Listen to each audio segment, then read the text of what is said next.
di gën a dooleel li nga xam ne rek moom mooy partem waaw d'abord wala coalition autant pour moi waaw parce que nee na moom ba tey ci Pastef la bokk. waaw d'accord xam nga ñun li ñu regretté mooy ginnaaw bi Pastef jotee ci nguur gi ci conditions yi ñu bàyyi xam ñi wala Sénégal yëpp xam ko te mooy Sénégal yi fay nañ prix bu extrêmement cher maanaam mën naa wax ne mboolem ñi fi mas a jaar di jaay projet Pastef moo ci gën a seer ay bakkan lañ ko jëndee bi Sénégal yi defee sacrifice yooyu ba fal leen à la tête du Sénégal ñëw ñu décrire ne dañ fi fekk situation boo xam ne c'est extrêmement difficile Ousmane Sonko ne 4e sous-sol lañ fekkee le président daane suñu marge de manœuvre daanaka budgétaire ak financière amatul maanaam mooy fi mu ne dañoo xoj El Malick Ndiaye on ñi ngi rappelé wu mu wax ne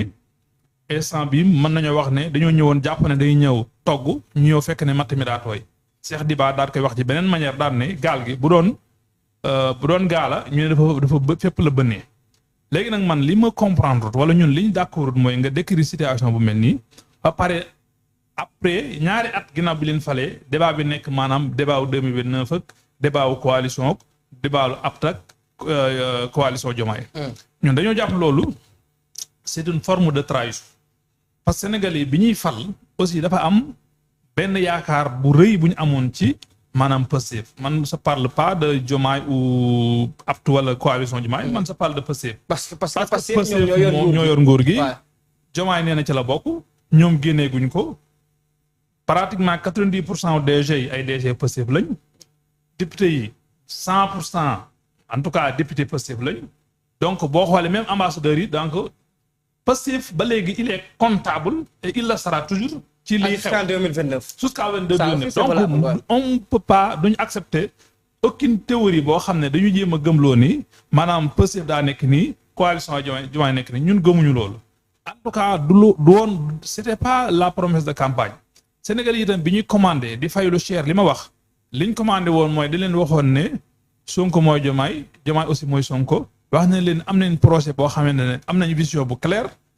ñu remplacer ko li fi nekkoon jàpp ne dañ am lu gën a tane waaye liñ gisagoon pour le moment mooy li fi nekkoon li muy bon moo taneegul man damay wax ne dafa mel ne Macky Sall dafa nekkoon di jëf Sonko ñëw di wax yaa ngi dégg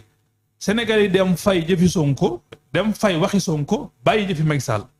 liñ jural mooy actuellement Sonko pertul Macky Sall pertul parce que Sonko mi ngi ci nguur Macky Sall fi mu ne mi ngi ci nguur mais Sénégal yi ñi seen bopp ñoom ñoo perte booy xool rawatina gox bi ma jógee nag muy Bawol nga xamante ne ñoom pour ñoom Ousmane Sonko ñii sax naan ay prophète la ñi naan xawma wàlli bu la xawma lan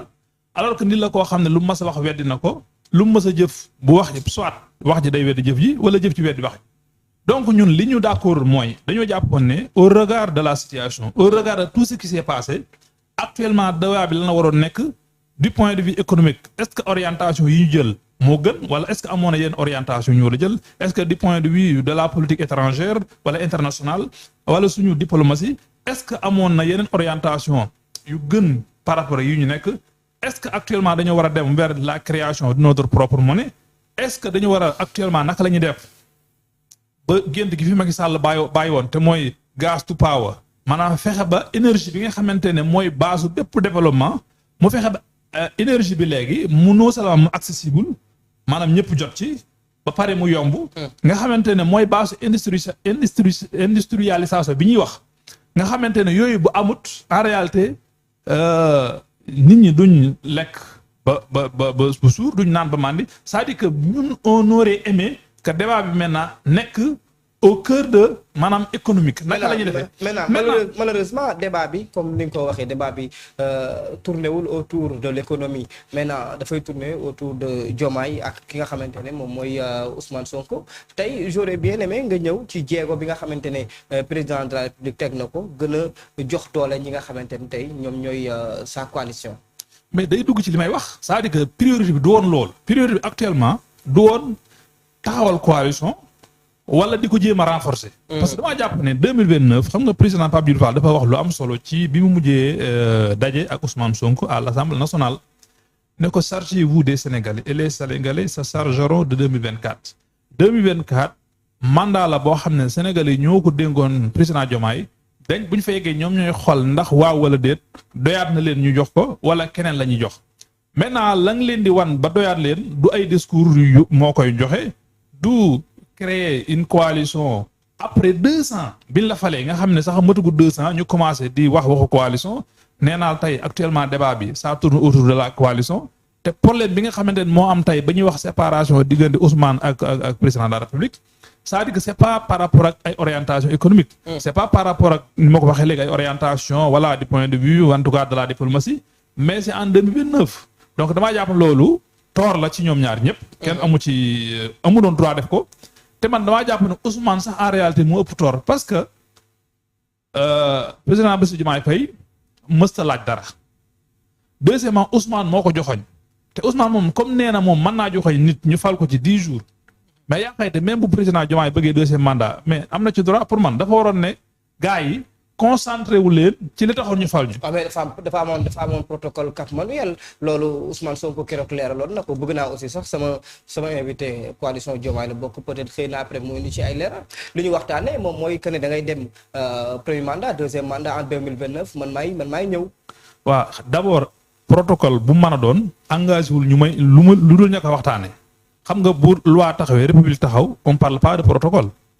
loolu su ñoon nekku ci muy benn. ñaareel baat même bu fekkoon ne protocole dañoo waxtaanee woon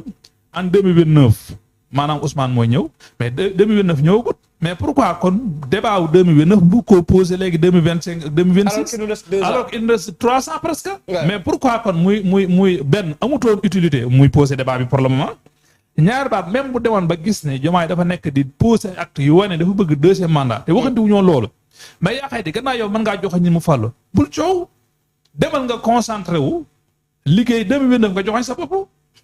bu dee yow da ngay joxe ñaata rek ñu fàllu mais pourquoi ngay nga mel ni c'est-à-dire en certain moment comme si sax yow da ngaa ragal Diomaye yow ne nga amul benn nit amul ñaari nit mais loo ci ragal man li ma bëggoon mooy Ousmane concentré wu ci liñ ko fal wax ay DGM ak ay ministre yëpp ñoo concentré wu ci loolu 2029 bu dee Diomaye amul ñaari nit mais ñu fooli ko moom bu dee moom mën naa joxoñ nit ci 10 jours mais kan xanaa kon mu joxoñ boppam mu gën a yomb donc débat bi nekk di posé wu dafa warutoon a posé wu ñun pour le moment agriculture bi gis nga ko doxul càmm gi gis nga la même chose nawet bi wax naa la léegi Touba laa jógee liñ daj daaw maanaam ñaanu yàlla di ko dajaat te ba fii may wax ak yow dara lay wane ne duñ ko dajaat amul gul maanaam benn mesure bu tax ñuy wax ne bu tax xel mën a dal bu tax ñu jàpp ne liñ dundoon daaw duñ ko dundaat gisaguma ko li ma gis mooy ay bricolage ay yoo xamante ne du ay travaux d'envergure yoo xamante da nga xam ne lii mën na régler le problème donc vraiment jàpp naa ne li ma waxoon rek Sénégal yi ku doon juróon yaram leen te itam maanaam nee na ay 80 morts ñoo faatu te 80 morts yooyu ñoom ba ñuy faatu waxoon naa ko fii ci la fois passée xëy na ñoom wóoroon na leen ne même bu fekkoonte ne ñi ngi dund du ñoom la ñuy fal ay DG wala ñoom la ñu fay ay ministre xamoon nañ loolu waaye nag dafa am ñu amoon ci ñoom yaakaar léegi dégg appel Ousmane Sonko mu ne leen li fi nekk baaxut Macky c'est le problème Ousmane c'est la solution wala Pastef c'est la solution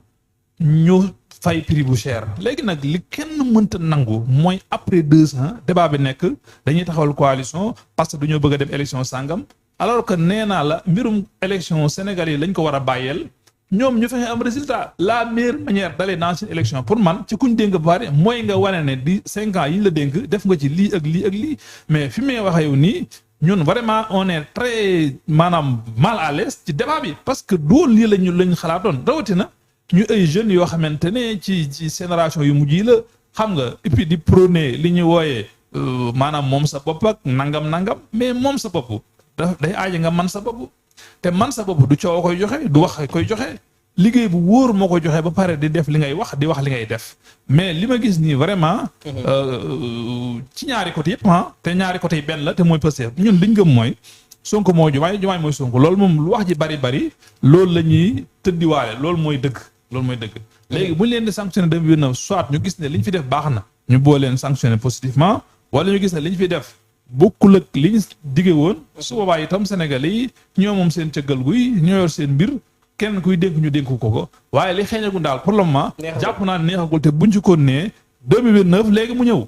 te defuñu fi dara lu tax ñuy wax na ay réalisation mais man soo aimé mu énuméré ko. alors mais de toute façon. li xeeñ moom neexut vraiment. Khalil dégg nga kàddu yi nga xamante ne moom la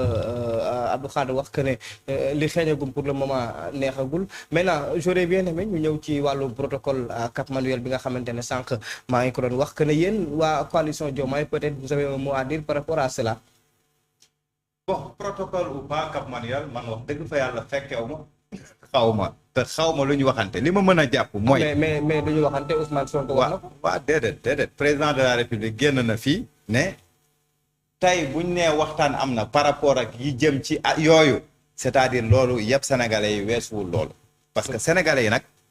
ñoom ñoo voté te bi ñuy voté président Bassirou Diomaye Faye lañ votel et c'est un mandat impératif un mandat pour 5 ans loolu mooy un fait